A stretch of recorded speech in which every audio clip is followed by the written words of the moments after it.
Welcome to episode 3 of our budget special series of videos. Today, we're looking at the announcement about the expansion of the Enterprise Investment Scheme and venture capital trusts. These risk finance schemes are a crucial avenue for smaller businesses to obtain private investment in a way that offers government-backed tax relief. Let's remind ourselves of what the schemes are.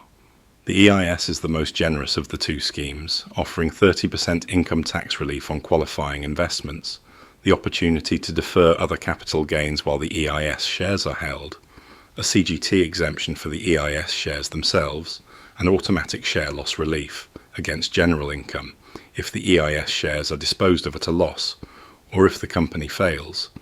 VCTs offer a similar income tax relief, but the amount that can attract relief is significantly lower, capped at £200,000 of qualifying investments in a tax year. There is no deferral relief, but the VCT shares can be CGT exempt.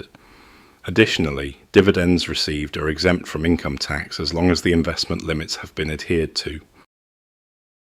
The first change to be aware of is that the rate of income tax relief applying to new VCT investments is being cut from 30% to 20% from April 2026. As you might expect, the generous tax reliefs can only be accessed if a number of conditions are met. There are conditions for the investor, the issuing company or VCT, and general conditions surrounding the mechanics of the investment itself. The budget has announced changes that affect the issuing company or VCT. There are no changes in the conditions for the investor. A company must pass a gross assets test in order to offer investors EIS relief. This is to ensure the relief is restricted to smaller companies. The gross asset limit a company must not exceed is to be increased to £30 million immediately before the issue of the shares or securities and £35 million immediately after the issue. There is also an annual investment limit that restricts the amount a company can raise via EIS. Currently, this is £5 million, with an enhanced £10 million limit for knowledge-intensive companies. These limits are being doubled to £10 and £20 million.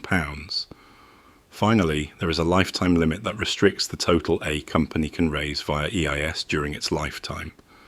Currently, this is £12 million, with an enhanced £20 million limit for knowledge-intensive companies. These limits are being doubled to £24 and £40 million, respectively. The gross asset limits for VCTs are also being increased to £30 and £35 million. Let's look at an example of where this might help. Consider a company that has already issued £10 million in EIS shares. Its business plan anticipated that Phase 2 of its growth and development plan would require a further £8 million after 5 years of trading. It was originally planned to offer £2 million further EIS shares, with the rest being sought elsewhere. The company can now amend its funding plans and look to raise the full £8 million via issuing new EIS shares after the 6th of April 2026. So what about opportunities arising from the changes? For the issuing company, the opportunities stem from being able to offer additional investment opportunities attracting tax relief. Companies that have already hit their lifetime limit should take particular note, as it may be possible to reopen EIS funding, as long as the other conditions are met. For investors, there is a clear saving opportunity to be had by accelerating VCT investments to fall before the 6th of April 2026. This will see an additional 10% income tax reduction compared with an investment made on or after that date. Remember that income tax relief for VCT investments is dependent on enough of an income tax liability to utilize it fully. If the investment amount times 30% exceeds the income tax liability for the year, the relief can only reduce the tax to £0. It can't create a negative liability, so anyone considering making additional investments to beat the rate change should check it's actually worth it. Let's use an example to demonstrate what I mean here. Consider an investor who makes regular VCT investments of £50,000 each year. She is retired and makes the investments out of her pension lump sum and other savings. Her income tax liability is £17,000 per year, so the investments remove £15,000 of this. That is 30% times £50,000 in relief. She intends to bring her May 2026 investment forward to March to beat the rate cut. However, as she only has £2,000 of income tax liability to offset, the effective rate of relief on the additional investment would only be 4%.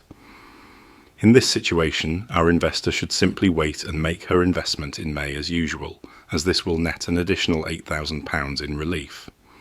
Alternatively, she could switch her investment strategy to EIS shares to continue accessing relief at 30%. That concludes the third episode of this budget special series. There will be 7 more coming over the next week. If you are watching on our YouTube channel, don't forget to like and subscribe so you receive notifications of future episodes. Do pop along to our web shop where you can find all of our tax solutions in one place. The link is shown below.